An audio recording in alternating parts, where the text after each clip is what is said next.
ಆಚಿ chilli powder ಸಖತ್ ಖಾರ ಬಣ್ಣ ಮತ್ತು ರುಚಿ ಆಚಿ ಚಿಲ್ಲಿ ಪೌಡರ್. ರಾಜ್ಯ ಕಾಂಗ್ರೆಸ್ನಲ್ಲಿ ನಡೀತಾ ಇದ್ದಂತಹ ಕುರ್ಚಿ ಕದನಕ್ಕೆ ಅಲ್ಪ ವಿರಾಮ ಬಿದ್ದಿದೆ. ಆದರೆ ದೆಹಲಿ ಮಟ್ಟದಲ್ಲಿ ಇದೇ ವಿಚಾರಕ್ಕೆ ಚಟುವಟಿಕೆಗಳು ಗರಿಗೆದರಿದೆ ಅನ್ನೋದು ಗೊತ್ತಾಗ್ತಾ ಇದೆ. ಹೌದು, ಸಿಎಂ ಕುರ್ಚಿ ಕಿತ್ತಾಟಕ್ಕೆ ಇನ್ನೊಂದು ತಿಂಗಳಲ್ಲಿ ಬ್ರೇಕ್ ಬಿದ್ದೇ ಬಿಡುತ್ತಾ? ಸಿದ್ದರಾಮಯ್ಯ ಡಿಕೆಶಿಗೆ ಹೈಕಮಾಂಡ್ನಿಂದ ಬುಲಾವ್ ಬಂದೇ ಬಿಡುತ್ತಾ? ನಿನ್ನೆ ಸೋನಿಯಾ ಗಾಂಧಿ ನಿವಾಸದಲ್ಲಿ ಮಹತ್ವದ ಸಭೆಯಲ್ಲಿ ನಿರ್ಧಾರವಾಗಿದೆಯಂತೆ. ಇಬ್ಬರನ್ನು ಕೂಡ ದೆಹಲಿ ಕರೆಸಿಕೊಂಡು ಸಭೆ ನಡೆಸೋದಕ್ಕೆ ಸೋನಿಯಾ ಗಾಂಧಿ ನಿರ್ಧರಿಸಿದ್ದಾರಂತೆ. ಜನವರಿ 2ನೇ ವಾರದಲ್ಲಿ ಹೈಕಮಾಂಡ್ ಕದ ತಟ್ಟುವಂತಹ ಸಾಧ್ಯತೆ ಇದೆ. ಹಾಗಾಗಿ ಸಂಕ್ರಾಂತಿಯ ಬಳಿಕ ರಾಜ್ಯ ಕಾಂಗ್ರೆಸ್ನಲ್ಲಿ ಸಂಕ್ರಾಂತಿ ಆಗುತ್ತಾ ಅನ್ನುವಂತಹ ಪ್ರಶ್ನೆ, ಕುತೂಹಲ.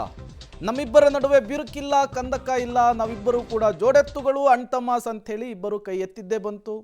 ಹಲವು ಕಾರ್ಯಕ್ರಮದಲ್ಲಿ ಭಾಗಿಯಾಗಿದ್ದೇ ಬಂತು. ಬಟ್ ಕುರ್ಚಿ ಕದನದ ವಿಚಾರದಲ್ಲಿ ಈಗ ಪರಿಸ್ಥಿತಿ ಶಾಂತವಾಗಿದ್ದರೂ ಕೂಡ, ಬೂದಿ ಮುಚ್ಚಿದ ಕೆಂಡದಂತಿದ್ರೂ ಕೂಡ ಪರಿಸ್ಥಿತಿಯನ್ನು ಕಂಟ್ರೋಲಿಗೆ ತೆಗೆದುಕೊಳ್ಳುವುದಕ್ಕೆ, ಈ ಸಮಸ್ಯೆಯನ್ನು ಇತ್ಯರ್ಥ ಮಾಡುವುದಕ್ಕೆ ವರಿಷ್ಠರು ಕೊನೆಗೂ ಕೂಡ ಮುಂದಾಗಿದ್ದಾರೆ. ಮತ್ತಷ್ಟು ಡೀಟೇಲ್ಸ್ ಅನ್ನು ಕೊಡೋದಕ್ಕೆ ಸುಖೇಶ್ ನೇರ ಸಂಪರ್ಕದಲ್ಲಿ ಜಾಯಿನ್ ಆಗಿದ್ದಾರೆ. ಸುಖೇಶ್, ಕುರ್ಚಿ ಕದನಕ್ಕೆ ಅಲ್ಪ ವಿರಾಮ ಬಿದ್ದಿದೆ. ಈಗ ನಿರ್ಧಾರ ಮತ್ತು ನಿಲುವು ವರಿಷ್ಠರು ತೆಗೆದುಕೊಳ್ಳುವಂತಹ ಸಮಯ ಹತ್ರ ಬಂದಂತೆ ಕಾಣಿಸ್ತಾ ಇದೆ.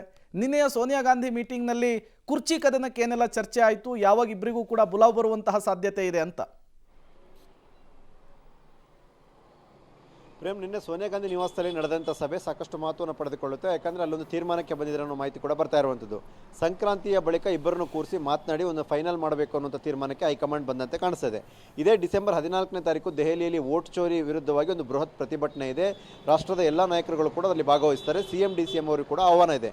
ಇಬ್ಬರು ಕೂಡ ದೆಹಲಿಗೆ ಹೋದಂಥ ಸಂದರ್ಭದಲ್ಲಿ ಡಿಸೆಂಬರ್ 14ನೇ ತಾರೀಕು ಅವರಿಗೆ ಒಂದು ಟೆಂಟೇಟಿವ್ ಆದ ಒಂದು ಡೇಟನ್ನು ಹೇಳುವಂಥ ಸಾಧ್ಯತೆ ಇದೆ.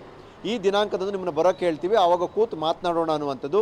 ಅದು ಬಹುತೇಕ ಜನವರಿ 2ನೇ ವಾರ ಅನ್ನುವಂಥ ಮಾತುಗಳು ಬರ್ತಾ ಇದೆ. ಅಂದರೆ ಸಂಕ್ರಾಂತಿ ಕಳೀತಾ ಇದ್ದಂತೆ ಕೂತು ಮಾತನಾಡೋದಕ್ಕೆ ಕಾಂಗ್ರೆಸ್ ಹೈಕಮಾಂಡ್ ತೀರ್ಮಾನಿಸಿದಂತೆ ಕಾಣಿಸ್ತಾ ಇದೆ. ಹಾಗಾಗಿ ಇಷ್ಟು ದಿನ ಕುರ್ಚಿ ಕದನ ಮತ್ತು ತಾತ್ಕಾಲಿಕವಾದ ಯುದ್ಧ ವಿರಾಮ ಘೋಷಣೆ, ಬ್ರೇಕ್ಫಾಸ್ಟ್ ಮೂಲಕ ಪ್ಯಾಚ್ ಅಪ್ ಇವೆಲ್ಲ ಏನು ನಡೀತು, ಅವೆಲ್ಲದಕ್ಕೂ ಒಂದು ಸಂಪೂರ್ಣವಾದ ಫುಲ್ ಸ್ಟಾಪ್ ಬೀಳುವಂತಹ ದಿನಗಳು ಖಚಿತವಾಗ್ತಿದೆ ಅಂತ ಕಾಣಿಸ್ತಾ ಇದೆ. ಅದು ಜನವರಿ 2ನೇ ವಾರದ ನಂತರ ಅನ್ನುವಂಥ ಮಾತು. ಯಾಕಂದರೆ ನಿನ್ನೆಯ ಸಭೆಯಲ್ಲಿ ಅದರ ಬಗ್ಗೆ ಸಾಕಷ್ಟು ಚರ್ಚೆ ಮಾಡಿ ಒಂದು ತೀರ್ಮಾನಕ್ಕೆ ಬಂದಂತೆ ಕಾಣಿಸ್ತದೆ. ಹೈಕಮಾಂಡ್ ಕರೆದು ಮಾತನಾಡಿ ಇದನ್ನು ಸೆಟ್ಲ್ ಮಾಡಬೇಕು ಅನ್ನುವಂಥ ರೀತಿಯಲ್ಲಿ.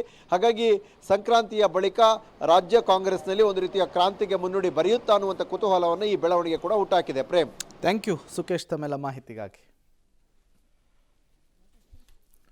ಸೊ ಇಲ್ಲಿಗೆ ಏನಾಗುತ್ತೆ ಕಥೆ ಅನ್ನುವಂಥದ್ದು ಒಂದು ಕಡೆಗಿದೆ. ಬಟ್ ನನಗಿರುವ ಮಾಹಿತಿಯ ಪ್ರಕಾರ ದರ್ ಇಸ್ ಅ ಬಾರ್ಗೇನಿಂಗ್ ನಡೀತಾ ಇದೆ ಅಂತೇಳಿ.